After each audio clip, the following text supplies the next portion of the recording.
welcome you watching the G20 summit here in New Delhi. I am Sakshi Batra. This is where the world's 20 of the largest economies have gathered, and in the truest sense of all, this is the epicenter of global news. Ladies and gentlemen, over today and tomorrow, we are hosting the most powerful heads of states of these 20 countries that make up for 85% of the GDP, 75% of the global trade, and 66% of the world's population. And that is why the world is eyeing on India today. And here we are going to give you all the glimpses of what has happened so far at the G20 summit, what follows next. Bilateral meetings have happened yesterday, all through today's session as well. We will see Prime Minister Modi hosting bilateral sessions with key leaders of state as well. And what is most important is that today's session has already begun. The first session, that is One Earth, and that has begun with Prime Minister Modi, addressing this large gathering of all the heads of states today. So let's quickly listen in to what Prime Minister Modi had to say.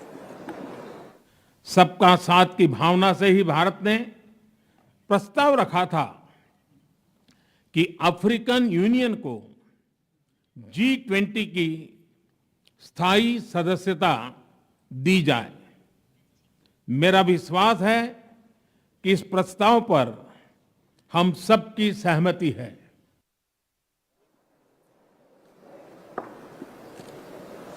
All right, so that was Prime Minister Modi, hoping that the heads of the states, there will be a consensus on the declaration. With me, you can see a panel of all my colleagues joining in. Gaurav Sawant on my extreme right, Tanya Aneja on my left, you have Chetan Bhutani and also Karishma Asudani, who will all be breaking down for all of you to understand what has happened so far and what to expect from the G20. How will it really affect India and the global economies at large? Gaurav, let me kickstart by asking you, Prime Minister Modi, you just heard, what were the key takeaways for the entire G20 gathering right there? So it's a big day for India. Yeah. It's a big day, if I may, for Bharat. If you notice the Prime Minister, when he started speaking, it said Bharat in front of him. And it started off with a bang. India's G20 presidency is all about making a difference. Yeah. The African Union is now a part of the G20, the 21st member of the G20, and that's a huge takeaway. So when the Prime Minister started, he started talking about the need to reduce trust deficit. Extremely important at this point of time, given what's happening. It was, his initial message was that of hope, that the world has been able to defeat COVID-19. We've all emerged stronger from COVID-19. Now we need to come together and find solutions to the problems that the world is facing and reduce trust deficit. The second, for me, perhaps the most important aspect, India wanted to emerge as the voice of the developing world, and India has done it. Bharat has done it. The African Union, Azali Osmani, the African Union chief, the president, the chairman is now the 21st member of G20. So External Affairs Minister Dr. S. Jaishankar, he stood up, he went to him, escorted him to the global high table. The African Union flag came, his name came, and that's a huge takeaway, a huge step one. Yeah. Now you start building up on the very important aspects that you are talking in debt restructuring, taking the African Union or the developing countries along, ensuring that the pressure is not on them when it comes to the measures that you're taking effectively on climate change and other aspects. Absolutely. In the truest sense, would you say, Gaurav, that the role and the significance of India in the global economic landscape is now one notch higher and perhaps emerging as the biggest voice now? So several notches higher, I hope, and look at the effort. G20 has happened before, but look at the scale at which India did it, right? Yes. You had over 200 meetings that took place in over 50 or 60 cities across our country. Every state of our country participated. So G20 wasn't just a talk shop of the 20 strongest economies of the world. G20 in India and from Bharat, went to every state, went to every district. School children got linked up to this. So, it's bringing up everyone at every level. Yeah. Then you're trying to bring about a real change. It's not just talk shop, go home, something may happen, something may not happen. You want to bring about a concrete change. How is that concrete change happening? There are some expansionist forces that are trying to put pressure on developing countries, use them like the East India Company did, with us once upon a time. Yeah. Just take away raw material from us and sell finished products to us. What's India saying? Let's not do it that way. Let developing world also come forward. Let their problems be as important as the problems of the developed Absolutely. world. Let the developed world sort out the problems of the developing world. And when India says so, when Bharat says so, the world listens. That's what's happening today, and that's indeed very heartening to see. Absolutely. When India speaks, the world listens, and perhaps that is the biggest key takeaway. And you, rightly pointed out, the inclusion of AU, the 21st member. Will G20 be rechristened now to G21? Well, I would think so. I would think so. That should happen. And the next chair, equally important. And when you saw the body language of all the heads of state and government who are coming in, so Brazil is the next head.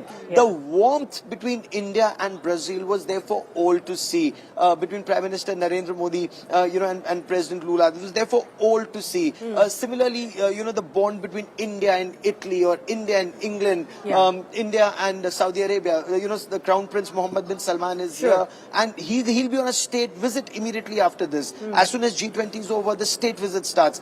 Again, a very important partner. India, US, perhaps the most defining, the strategic partnership of the two most powerful democracies. So this is what at least gives me a lot of hope that, the achhe din that this government talks about, hopefully a lot of it will translate into good things in your lives and mine too. Right, absolutely. And that is what the hope is, right? But the biggest question lies on, whether and how and when are we going to consider this G20 as a success? What will mark its success? So far, there have been questions raised on the absence of Russia and the Chinese premiers as well. A lot of issues, on the Ukraine war and the consensus about this. But what will mark its success? And of course, on the communique as well, there are question marks right there too. Your thoughts?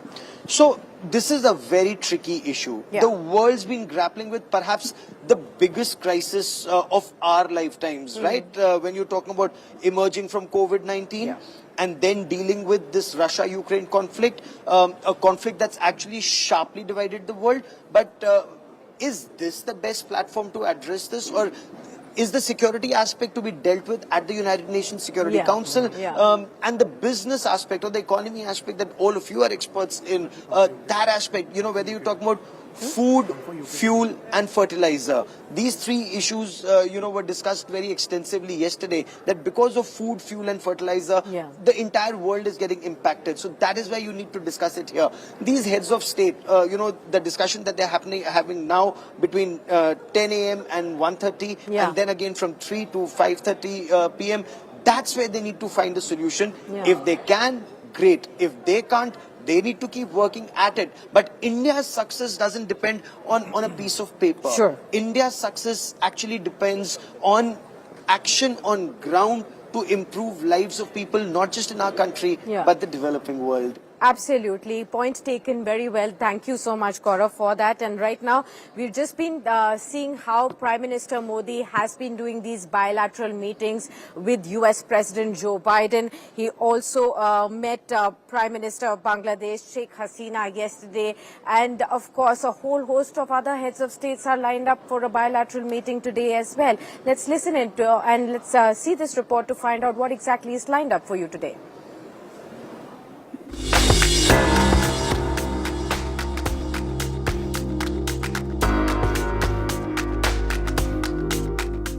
From diplomacy to Indian culture and heritage. A world full of experiences reflecting India's rich culture has been set up at Bharat Mandapam for G20 guests.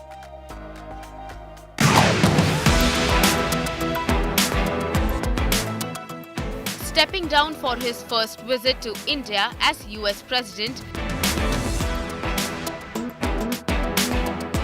India rolls out the red carpet for President Biden.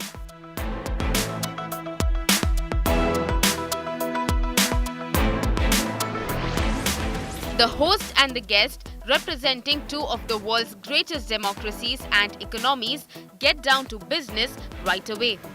At Prime Minister Narendra Modi's residence, President Joe Biden held their second bilateral in 3 months. This meeting at New Delhi's 7 Lok Kalyan Marg lasted almost an hour. US Treasury Secretary Janet Yellen, Secretary of State Antony Blinken and NSA Jack Sullivan present from the American side. External Affairs Minister S. Jaishankar and NSA Ajit Doval from the Indian.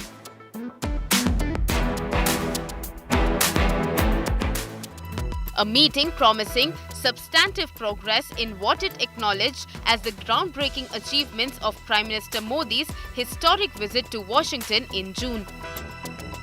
Let me begin with the bilateral between Prime Minister Modi and President Biden. He has invited President Biden for the Quad Summit in 2024. Now, there is a lot of rumor or speculation regarding the Republic Day chief guests, and they could very well be the Quad leaders. So an invitation has been extended to President Biden. We'll have to see what happens with the Japanese Premier and the Australian Prime Minister.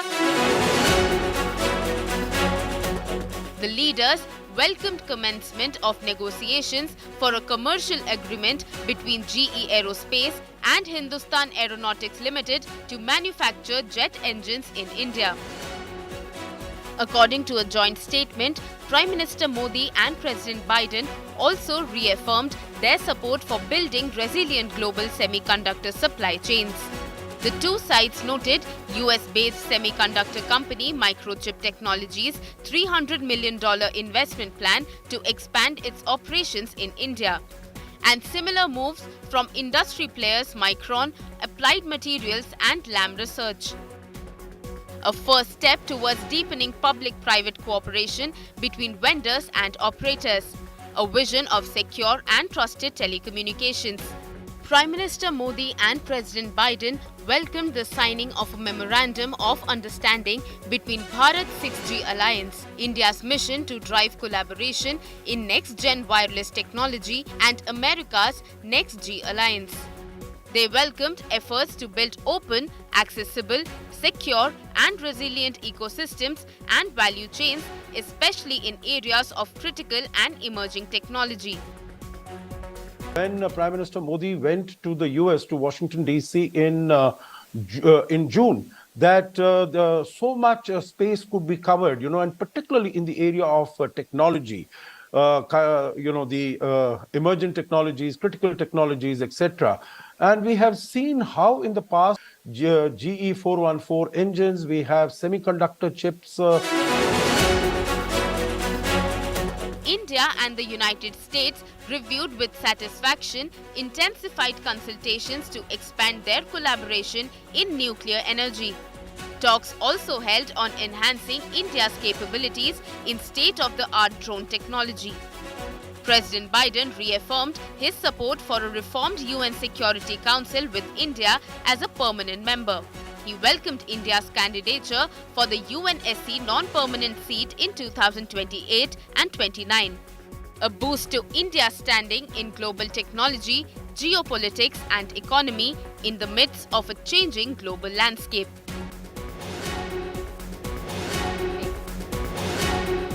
All right, let's then quickly look at what were the key takeaways from the biggest bilateral meetings held by Prime Minister Modi all of yesterday, starting with US. Joe Biden was here and he met Prime Minister Modi. And remember, this is the second bilateral meeting that has been held between the two heads of the state. Karishma, what were the key takeaways from this? Was of course, the biggest bilateral meeting that everybody was looking at, Joe Biden's first visit in India.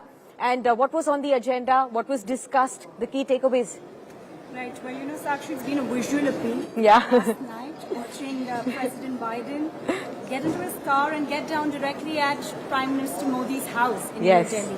and that followed a key meeting which also had a US-India outcome statement, a joint statement that came last night which talks about increased collaboration and increased trade that both the countries are looking at. Yeah. Now, 2 to 3 key important points that have come out of this is one, agreement on renewable energy space, and that's big. That's big, I tell you, because of the whole agenda focusing on climate finance.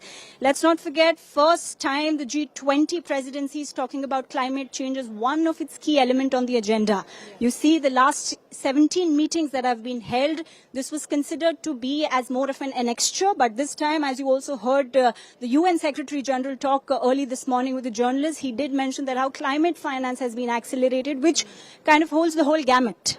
Now, the second key important point that's come out of this is the collaboration on drones. If you see, India is wanting to strike a deal with the US in order to have collaboration and investment basis based on drones, which yet is another part of its goal in the coming years. And the third most important part, which is under the deliberations of WTO. Well, under the deliberations of WTO, if you see, it's all been solved now. The last pending issue that was on import of certain agricultural products have also been resolved by both the countries, and they've been taken into liking. So, two big countries and a lot of deliberations that were held yesterday.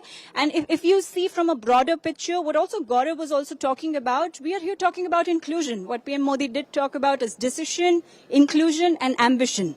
And these three are being justified. Major superpowers who are doing a round of discussions in the next 2 days, where it feels like from here until now, where it goes to the Quad Summit in next year, where US and India are key partners of the 4 countries, it will set a strong agenda for both the countries to lead trade ahead. Absolutely. Shipping, renewable energy, drones, defense ties, deepening of all of that, and definitely Joe Biden backing India on all of the initiatives that India has taken so far as well. The other 2 key bilateral meetings that were held yesterday were with Mauritius and with Bangladesh. Tanya, what were the key takeaways there? Absolutely, Sakshi. So first, let's talk about the Bangladesh one. So Prime Minister Narendra Modi said that he held fruitful discussions with the Bangladesh Prime Minister Sheikh Hasina, and the progress in India-Bangladesh relations in the last 9 years has been really gladdening, and he also added that the talks covered areas like connectivity,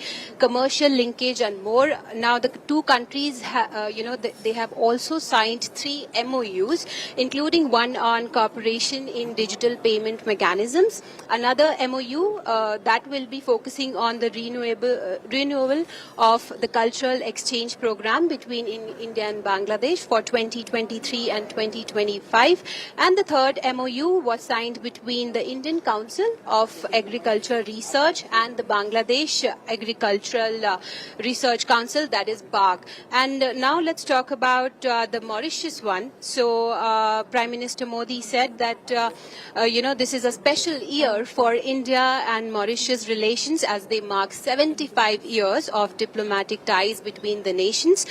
They discussed cooperation in sectors like infrastructure, fintech, culture and more. Remember, the Prime Minister Narendra Modi is scheduled to host 15 bilateral meetings in the next 2 days, and today he will hold bilateral meetings with the leaders of the UK, Japan, Germany and Italy. Okay, so that was all the key meetings held yesterday and the decisions taken right there. But, of course, the other key event and the other key, meeting has been between, Rishi Sunak, Prime Minister of the UK as well. But let's first quickly look at if Prime Minister Modi is speaking right now, and if we can go across to Prime Minister Modi's speech right now.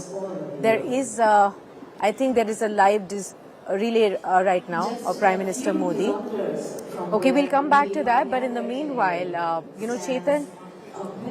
All right, so Chetan, if you can tell us, Rishi Sunak, his the way, of course, a lot of media has captured him and his wife playing football at, the British school.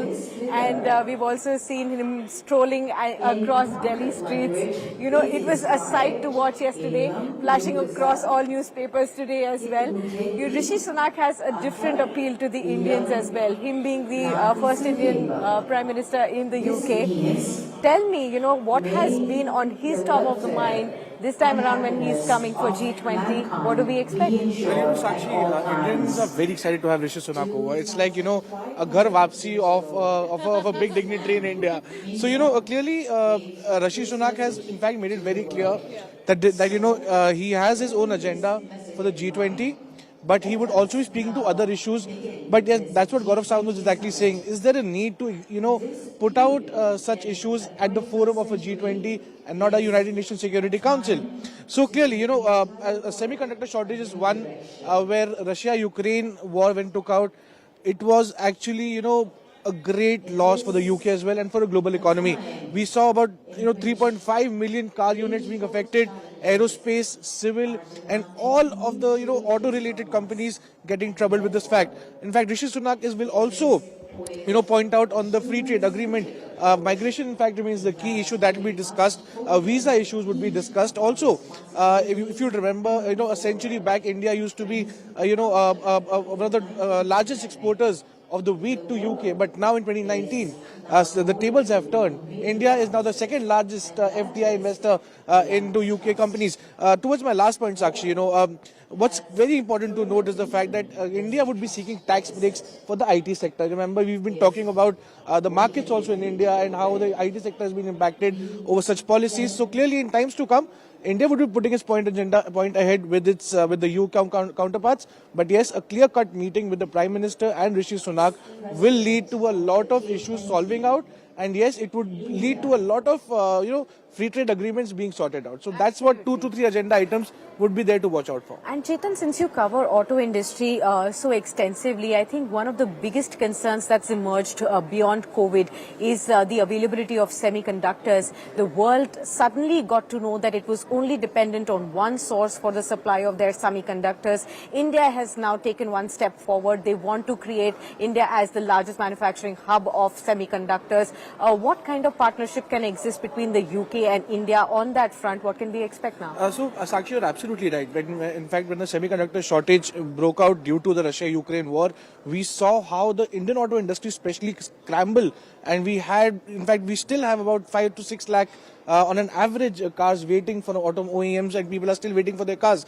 But Taiwan here emerged as a big leader, but due to issues with the Chinese counterparts, that became a problem. So yes, between the UK and India, they will definitely talk about the semiconductor shortage and how to probably solve it out. We have to move toward. All right. Yeah. So apart from this, Chetan, I think the other important thing that we all need to remember is the way all of these developed countries have now taken into cognizance the importance of India.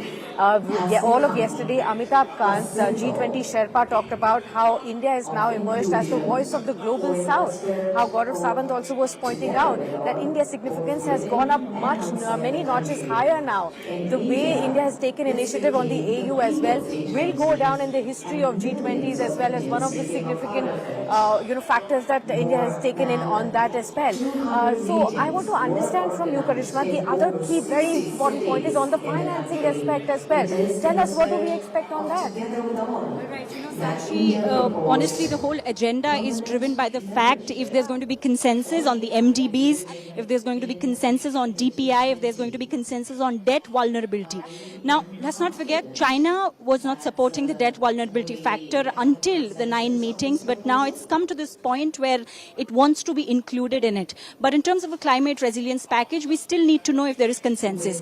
So like Amitabh Kant yesterday shared that there is a possibility of a declaration which is almost ready. And here almost ready clearly signifies the fact that there could be a communique that is coming out. So let's be hopeful of this fact that there could be a communique, and the communique could discuss key factors pertaining to MDBs and debt vulnerability. All right, so that is something that we will continue to watch out for. Meanwhile, I'm now joined by a very special guest on this show as well. Aarti Khosla joins in, with us to talk more about the climate change and the importance of the discussion in the first panel today. That's One Earth, and all of climate change and the financing of it is going to be critical for us to watch out for. Aarti, welcome to the show on Business Today TV. Great to have you with us. I'm live from the G20 summit, that is the ground zero, outside of the Bharat Mandapam at the International Media Center right here.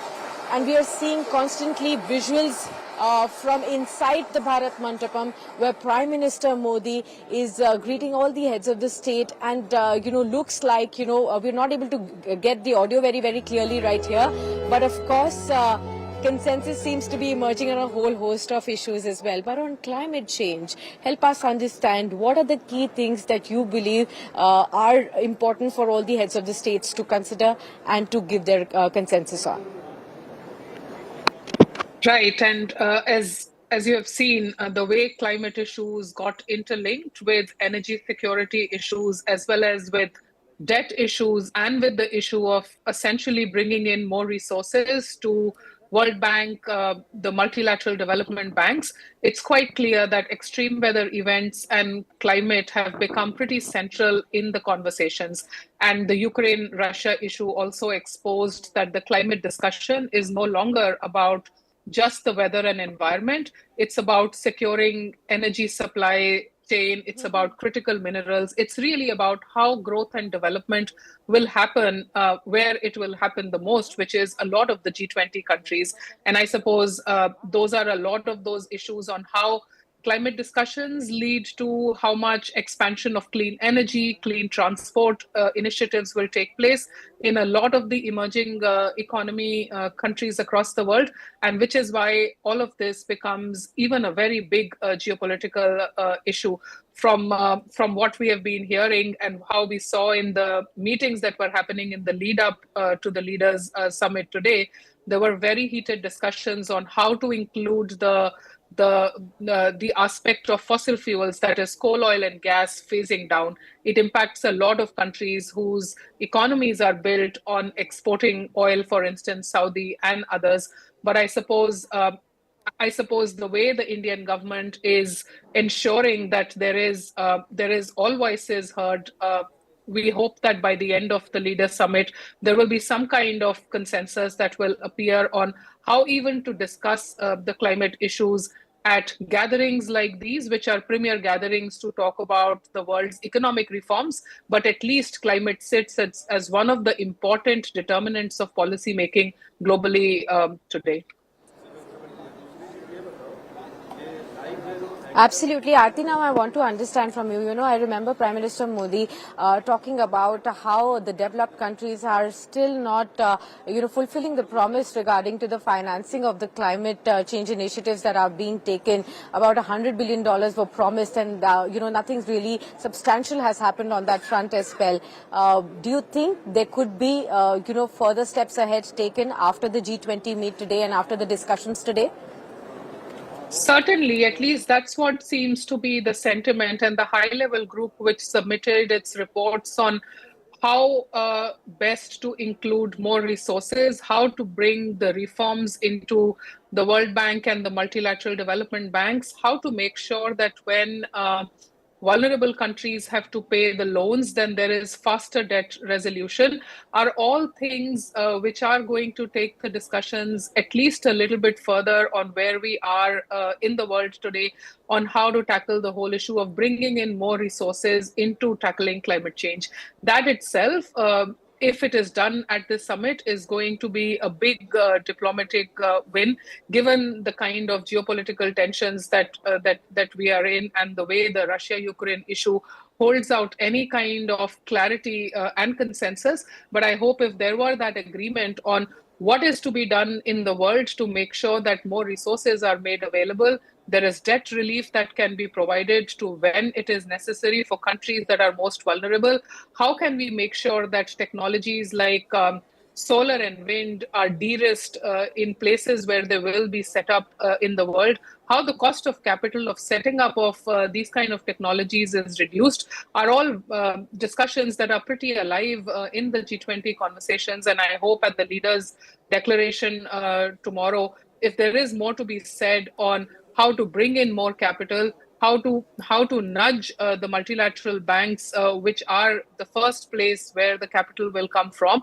It's going to be a big leverage, and I suppose it's also going to be a situation where a lot more private investment can then flow in if the signals from the geopolitics are right, and if the signals as well from the public finance are right on the minimum viable product that the world really needs today to match the scale of the climate crisis. We saw the report that came out yesterday, which was the first of its kind report ever since the world signed the Paris Agreement, which actually showed that we are woefully short of where we must be in terms of resources that we are putting to fight climate change. And in reality, climate is not just an independent fight. It's something which interacts with our socio-economic fabric. It interacts with macroeconomic decisions. It's about how agriculture is getting impacted, how jobs and livelihoods are getting impacted, and therefore, to discuss how to make sure that adequate resources come in, and to discuss that at a premier organization like the G20 is not just important and really, really significant. I think it also shows where the world will go from here, and including the African Union today is really a sign of the times to come as well. Absolutely Aarti, बहुत सारे हमारे पास popular demands आ रहे हैं कि आपसे कुछ सवाल हिंदी में भी करें समझने के लिए, जिससे ज्यादा से ज्यादा इंडियंस जो हैं समझ पाए कि करंट सिचुएशन क्लाइमेट चेंज को लेते हुए क्या है, G20 में किस तरीके के डिसीजंस क्लाइमेट चेंज को लेते हुए हो सकते हैं, और आगे जाते हुए ये जो आज की मीटिंग्स हो रही हैं क्लाइमेट चेंज को लेते हुए, ये कितनी सिग्निफिकेंट साबित होंगी जिस तरीके से ग्लोबल इकोनॉमीज एक साथ टाई अप करती हैं क्लाइमेट चेंज को फाइट करने के लिए और चीजों को रिजॉल्व करने के लिए, सस्टेनेबिलिटी के लिए भी। राइट, क्लाइमेट चेंज एक कोई ऐसा मुद्दा नहीं रह गया जो सिर्फ पॉलिटिक्स के अंदर डिस्कस किया जाए या सिर्फ जो है पॉलिसी मेकर्स इसको डिस्कस करें। जैसे कि जलवायु परिवर्तन में इतनी आपदाएं हम देख रहे हैं, चाहे वो हिमाचल में जिस तरह से बारिश हो रही है, कल हांगकांग में 122 साल में उतनी बारिश नहीं हुई जितनी कल एक समय में हो गई, और पूरे विश्व में तरह तरह की कई ऐसी आपदाएं आ रही हैं जो पहले ना तो उतनी फ्रीक्वेंसी से आती थी और ना ही उतनी सिवियरिटी से आती थी। और एक बेसिक मुद्दा ये है कि जब तक जो कुछ इम्पोर्टेंट मुल्क हैं, जब तक वो इकट्ठे बैठकर इस बात पे कॉमन कंसेंसस नहीं लाएंगे कि किस तरह से इस इशू को टैकल करना है, इसका आंसर किसी भी देश के पास सिर्फ अपने अंदर देख के नहीं मिलेगा। और जितना ज्यादा इसमें एक ग्लोबल कोऑपरेशन आएगी, एक अग्रीमेंट आएगा कि हम इकट्ठे इस इशू को टैकल करेंगे, क्योंकि क्लाइमेट चेंज की कोई बाउंड्री नहीं है। अगर एक फिजिकल मैप आप देखें तो क्लाइमेट चेंज जब इम्पैक्ट कर रहा है तो फिजिकल मैप में कर रहा है। हम बहुत सी अपनी चर्चा एक पॉलिटिकल मैप को देख के करते हैं, and nature has no boundaries. So I think एक इतने से ही मुद्दे को समझ लेने से, और किस तरह से इंडिया ने भी जब G20 की प्रेसिडेंसी ली तो टेररिज्म और हेल्थ के साथ क्लाइमेट को हमने एक बड़ा मुद्दा बनाया, यही सोच रख के कि ये कुछ ऐसे आजकल ग्लोबल मुद्दे हैं जिनसे नॉट इंडिविजुअल कंट्रीज बट सारे देश जो है फाइट कर रहे हैं, एंड इसीलिए इसके ऊपर collaboration not just is important right now, it's also just very crucial कि जो सभी देश हैं इसमें कुछ एक अपना अग्रीमेंट दें कि किस तरह से वो अपनी पॉलिसी ऐसी बनाएंगे, वो फॉरेन पॉलिसी ऐसी रखेंगे, इकोनॉमिक पॉलिसी ऐसी रखेंगे जिसमें क्लाइमेट के मुद्दे को, जलवायु परिवर्तन को जो है थोड़ा सा आधार मानकर वो अपनी पॉलिसी इस तरह से बनाए। बिल्कुल। आरती जी, एक और सवाल आपसे जानना था कि जिस तरीके से यहाँ पर G20 समिट में बहुत सारे हेड्स ऑफ स्टेट्स के साथ prime minister Modi bilateral meetings attend कर रहे हैं, ऐसे में क्या आपको लगता है कि क्लाइमेट चेंज के मुद्दे को लेकर कुछ टाई-अप्स हो सकते हैं, भले ही वो इन्वेस्टमेंट्स को लेकर हो या फिर जिस तरीके की अपॉर्चुनिटीज टाई-अप को लेकर हो सकती हैं, किस तरीके की उम्मीदें हैं आपको यहाँ पर? कल ही जो बहुत इम्पोर्टेंट मीटिंग हुई यूएस प्रेसिडेंट के लैंड होते ही, इंडिया यूएस जॉइंट डिक्लेरेशन में आप देखेंगे कि कुछ क्लियर इश्यूज हैं जो वहां मार्क करे गए हैं, जो आगे लेके जाए जाएंगे, जिसमें एक रिन्यूएबल एनर्जी का टेक्नोलॉजी प्लेटफॉर्म दोनों देशों ने एग्री करा है बनाने के लिए। एक रिन्यूएबल एनर्जी का इंफ्रास्ट्रक्चर डेवलपमेंट फंड है जिसमें दोनों देश $500 million each they will put, और एक जॉइंट किटी बनाएंगे $1 बिलियन की। तो सबसे पहले तो यही बात है कि जो भी अक्षय ऊर्जा जिसे हम कहते हैं, जो सोलर एनर्जी हो गई या विंड एनर्जी हो गई, उसका बहुत ही डायनेमिक विस्तार हो रहा है। इंडिया के अपने बहुत बड़े टारगेट्स हैं इसके ऊपर। इंडिया और जर्मनी काफी समय से इसके ऊपर काम कर रहे हैं। इंडिया और यूके के अंदर इसकी डिस्कशंस बहुत हो रही हैं। इंडिया यूएस जॉइंट स्टेटमेंट के अंदर जो पीएम बस सेवा है कि 10,000 इलेक्ट्रिक बसें खरीदी जाएंगी, उसका डिक्लेरेशन के अंदर उसका मेंशन किया गया कि उसका मैकेनिज्म ढूंढा जाएगा कि कैसे 10,000 बसेस को खरीदना है। ये सब महंगी होती हैं। सो बहुत सारे बायलैटरल मीटिंग्स के अंदर काफी चर्चा है रिन्यूएबल्स को इंक्रीज करने की, कि जो हम लोन लेते हैं रिन्यूएबल प्रोजेक्ट को सेटअप करने का, वो कम किया जाए, इलेक्ट्रिक मोबिलिटी के ऊपर और विंड के एक्सपेंशन के ऊपर। सो मैं समझती हूँ कि जो बहुत से बायलैटरल हैं उसके अंदर क्लाइमेट चेंज सिर्फ प्रॉब्लम स्टेटमेंट की तरफ ना डिफाइन करके उसके सॉल्यूशंस की तरफ जो है काफी एम्फोसिस दिया जा रहा है। बिल्कुल, और यही सबसे ज्यादा जरूरी है कि इस बार प्रॉब्लम्स के ऊपर फोकस नहीं किया जा रहा, लेकिन सॉल्यूशंस फाइंड आउट करने के ऊपर बहुत ज्यादा फोकस है G20 में, और यही सबसे बड़ी बात है क्लाइमेट चेंज के मुद्दे को लेते हुए। बहुत बहुत शुक्रिया आरती जी हमारे साथ इस खास शो पर बने रहने के लिए। Let's get back to finding out what exactly should you be looking out for today. Karishma, I am going to come to you for the agenda today, for all our viewers to really understand. We've kept all our focus as to what has happened so far, but what's going to be following today? Anything that you would want to point out to all our viewers that they should be keeping an eye out on? Well, it's going to be a lot of bilateral meetings, but most important, two key sessions that today's day one of the summit will focus on. The first one, of course, being focused on Earth, and the second one being focused on family. Yes. Now, the whole significance of these two, and along with future, that will be focused tomorrow, is starting not just with the environment, but also leading to the whole factor of inclusion and the financial part of it, which caters to the world economy. Now, if you see today, this morning, just a while back, while we were discussing, Sakshi, PM Modi did start talking about water security. Yeah. Now, water security is such a key element, which is a part of the whole gamut and nexus of food and energy, where mind you, Gaurav also did mention, is the clock stuck in terms of getting a consensus from Russia. So three things to eye on. One, of course, the bilateral meetings, not just with the member states, but also the invited states who are the guest states. Who knows, more to be added in the group. And second key important, of course, discussion is consensus on two major factors, which is actually holding the declaration paper, is the language on Russia-Ukraine war, and what happens when it comes to the food energy insecurity balance that the track has formalized a report on.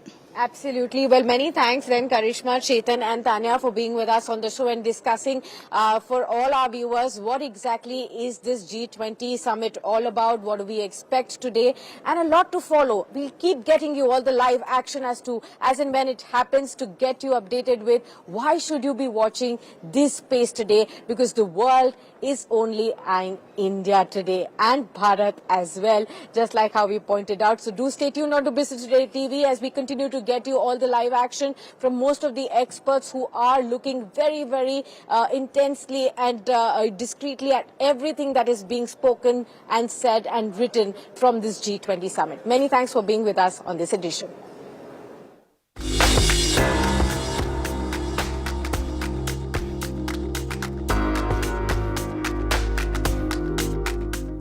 From diplomacy to Indian culture and heritage. A world full of experiences reflecting India's rich culture has been set up at Bharat Mandapam for G20 guests. Here we are inside the exhibition right now at the moment. Rajasthan here, there's Gujarat over here. All of these artisans have come in order to display our rich heritage and culture. All of this, which in fact everyone seems to be actually admiring right now. The delegates and the officials who've already come in are quite admiring at the moment. That's Karnataka over there. That's Kerala over there as well. There's very beautiful looking artifacts, in fact, from the state of Kerala as well. You can see Kuchipudi, which has been depicted on the side over there. All of these artifacts, again, focus northeast as well. A huge counter over there for the northeast as well, and we'll try and showcase some of, again, the sculptures, our paintings, beautiful ones that depict our rich culture, heritage as well, mythology. You can see the artisan over here making bangles over here. Hello, कहाँ से आए हैं आप? हम जयपुर से। जयपुर से। आप यहाँ पर चूड़ियाँ बना रही है, लाख की चूड़ियाँ है, ये हमारा डाइंग क्राफ्ट है। इसको प्रमोट करने के लिए मोदी जी ने हमको यहाँ पे बुलाया है specially.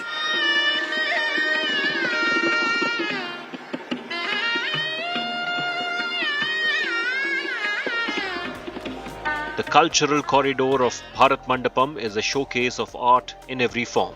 With various exhibitions and cultural events, G20 Summit will take the world leaders on a quick tour around the nation. It's so heartwarming to see the best of design from India and all showcased for the foreign delegates. It's not as if the foreigners don't find Indian collection abroad, but what we see here is super authentic, Abha. It is, because we've been, we've really curated this in a way that not only traditional craftsmen, but also Bodice, for example, which is an international award-winning Pret collection that does slow, organic materials and the silhouettes that the international first ladies would purchase for themselves. Yeah, that's what I saw. But such a stunning piece there. So we've done a bit of Western wear that's by Indian designers. Yeah. We also have very traditional Kanjivaram saris from the south of India. We have hand-painted Kalamkari saris and gadwals from the southern states, Tamil Nadu, Kerala, Andhra and Telangana. G20 delegates have a wide range of options to explore India's authentic local products. हम लोग इस craft बाजार में हैं और इस craft बाजार में आप देखेंगे तो कश्मीर से लेके कन्याकुमारी तक की झलक यहाँ पे दिख जाएगी। ये छोटे छोटे आर्टिस्ट हैं, शिल्पकार हैं, क्राफ्ट्समैन हैं जिनको चुना गया है अपने अपने राज्यों से अपना दिल, अपने अरमान और अपने राज्य की जो खास पहचान है उसको लेके आ रहे हैं यहाँ। बहुत बहुत गर्व है कि क्या उतना नहीं, प्रिय मोदी जी जो है हम लोगों के लिए ये एक गॉड के रूप में भगवान है, भारत के लिए पूरे विश्व के लिए भी तहलका मचा दिए Modi ji. Along with top world leaders, journalists from across the world are also attending the grand G20 summit. Special arrangements have been made for the journalists at International Media Center.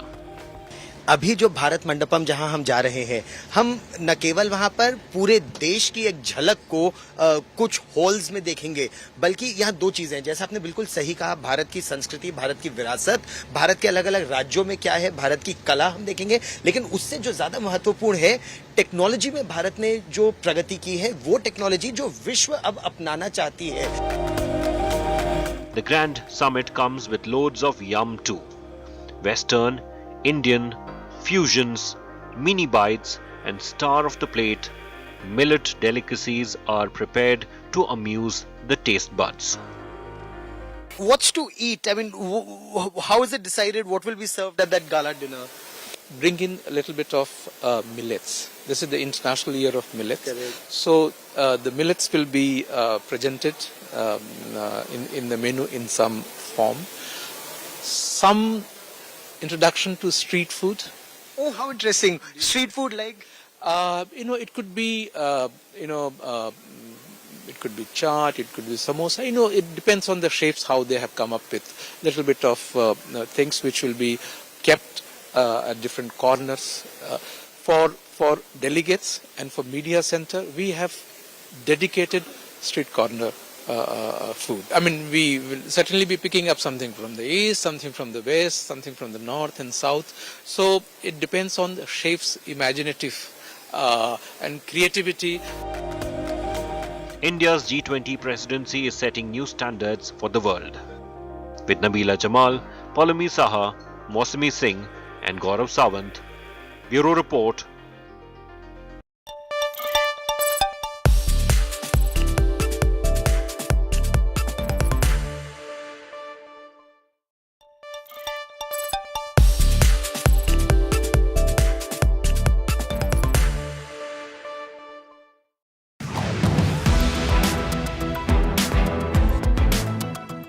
Stepping down for his first visit to India as US President,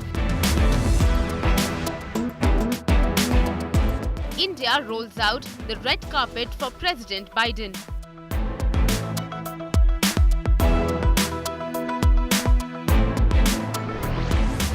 The host and the guest, representing two of the world's greatest democracies and economies, get down to business right away. At Prime Minister Narendra Modi's residence, President Joe Biden held their second bilateral in 3 months.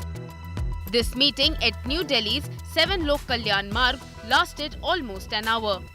US Treasury Secretary Janet Yellen, Secretary of State Antony Blinken and NSA Jack Sullivan present from the American side. External Affairs Minister S. Jaishankar and NSA Ajit Doval from the Indian.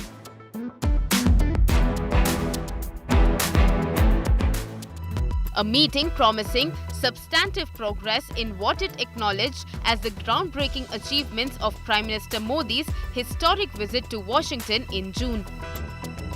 Let me begin with the bilateral between Prime Minister Modi and President Biden. He has invited President Biden for the Quad Summit in 2024. Now, there is a lot of rumor or speculation regarding the Republic Day chief guests, and they could very well be the Quad leaders. So an invitation has been extended to President Biden. We'll have to see what happens with the Japanese Premier and the Australian Prime Minister. The leaders welcomed commencement of negotiations for a commercial agreement between GE Aerospace and Hindustan Aeronautics Limited to manufacture jet engines in India. According to a joint statement, Prime Minister Modi and President Biden also reaffirmed their support for building resilient global semiconductor supply chains. The two sides noted US-based semiconductor company Microchip Technologies' $300 million investment plan to expand its operations in India, and similar moves from industry players Micron, Applied Materials and Lam Research. A first step towards deepening public-private cooperation between vendors and operators, a vision of secure and trusted telecommunications. Prime Minister Modi and President Biden welcomed the signing of a memorandum of understanding between Bharat's 6G Alliance, India's mission to drive collaboration in next-gen wireless technology, and America's Next-G Alliance. They welcomed efforts to build open, accessible, secure and resilient ecosystems and value chains, especially in areas of critical and emerging technology. When Prime Minister Modi went to the US, to Washington, D.C. in June, that so much space could be covered, and particularly in the area of technology, the emergent technologies, critical technologies, etc. And we have seen how in the past, GE 414 engines, we have semiconductor chips. India and the United States reviewed with satisfaction intensified consultations to expand their collaboration in nuclear energy.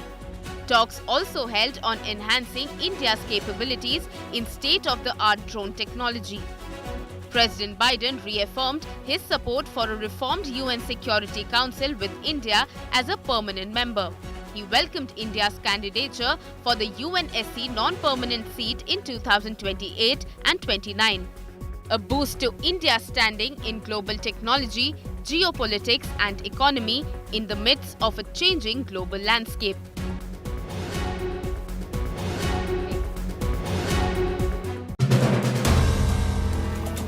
If you like the video, do like, comment, share and subscribe.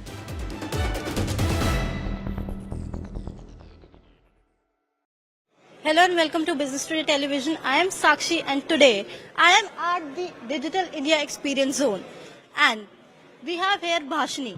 Let's go and talk there about what actually is Bhashini. Hello sir. So I can see here Bhashini. So what is Bhashini?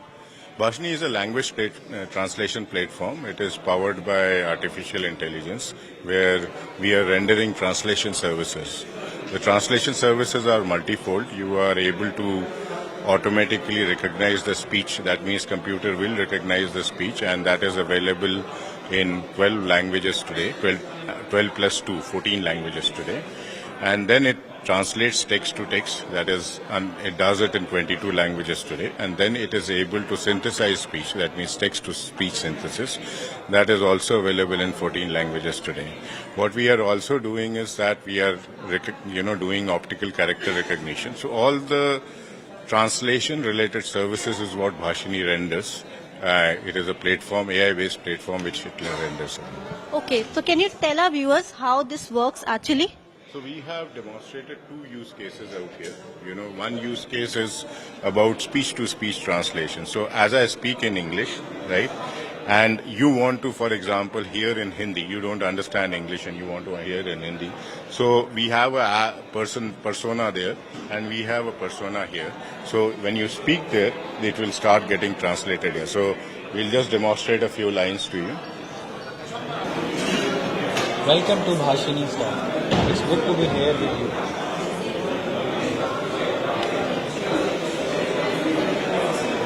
Right. So that is one use case. So, when you have this use as a device, if you wear both the headphones, you are in a position to simultaneously speak to each other. The second thing is about Jugalbandi. It's an app which is actually, is able to recognize the question which you talk about. You can speak the question. It has a generative AI at the back end where he's in a position to answer the questions, which is, fetch and answer the question, and then it is synthesizes so that you are able to hear. So somebody who is not digitally literate and also may not be knowing may not have the literacy, can actually speak to the smartphone and get the answers he's looking at. So by changing the database at the back end, which can be farmers database, which can be any other database, it actually is in a position to answer many queries to that. So it has got multiple use cases. So how can this be useful for our generation, like the Gen Z generation? It can be useful. Our generation is basically or flooded with information. There is information overload there. So if you're looking at specific questions and specific answers on specific subjects, this can provide you that with very quick reasoning answers. So it goes beyond search facilities which we have, where it is able to intelligently answer the questions which you have and take you to the next level of information availability. Since it's in a position to refer to the database it is going through and specifically point out to the documents, it is also grounding the information in the sense that you can always have a reference to what you're talking about. Right now, like I can see there is information about G20. Is there information already stored about other topics, other relevant topics? Not in this one, but we are coming up with various versions of it, where we will have other topics and information about it. So how long will it take to have complete information? I don't want to, take away thunder from my partner organizations who are working on it. You will soon see those announcements. You saw one of those announcements in the global, financial festival, which was there, where the conversational bot was launched. So you were now able to pay by speaking. So, that's one version of it. So there will be multiple such versions coming up, and you will soon see the announcement. We would let the So for our viewers, just let us tell us from where we can just download Bhashini app. It's available on iOS and Google Play Store. It's at a beta version, but you can download it. Thank you for today. Thank you. If you like the video, do like, comment, share and subscribe.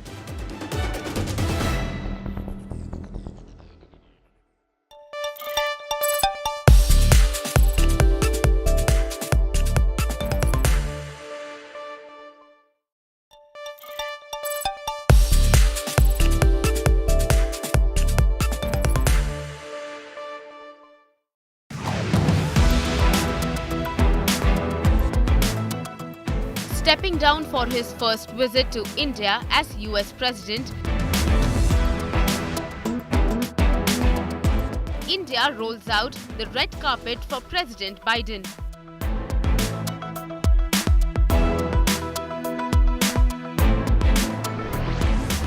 The host and the guest, representing two of the world's greatest democracies and economies, get down to business right away. At Prime Minister Narendra Modi's residence, President Joe Biden held their second bilateral in 3 months. This meeting at New Delhi's 7 Lok Kalyan Marg lasted almost an hour. US Treasury Secretary Janet Yellen, Secretary of State Antony Blinken and NSA Jack Sullivan present from the American side. External Affairs Minister S. Jaishankar and NSA Ajit Doval from the Indian.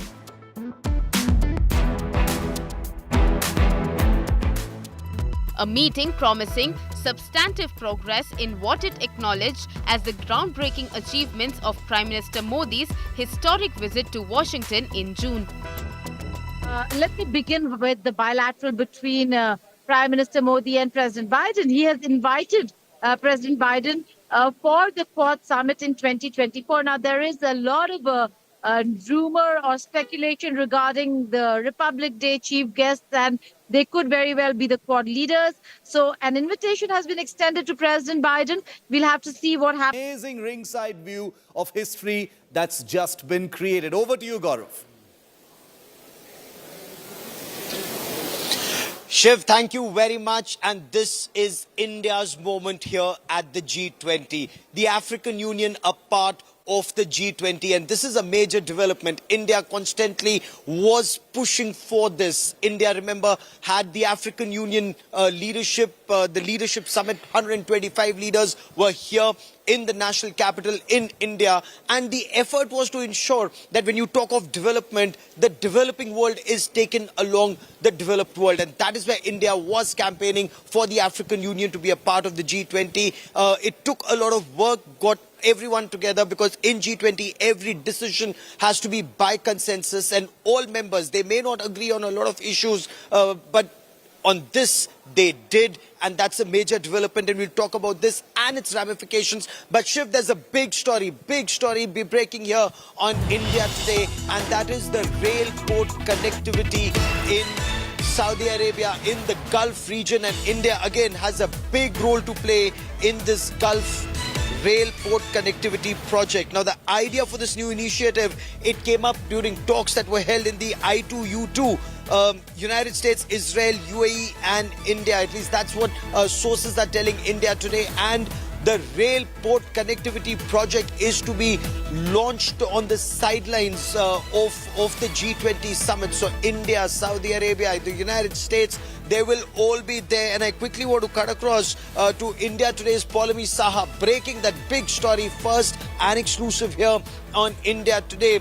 Paulami, Saudi Arabia, the Crown Prince Mohammed bin Salman in India, not just for the G20, but also for a very important summit between India and Saudi Arabia. But here are friends getting together to ensure that economic progress gets a big push. United States, India, Saudi Arabia, bring us more on the rail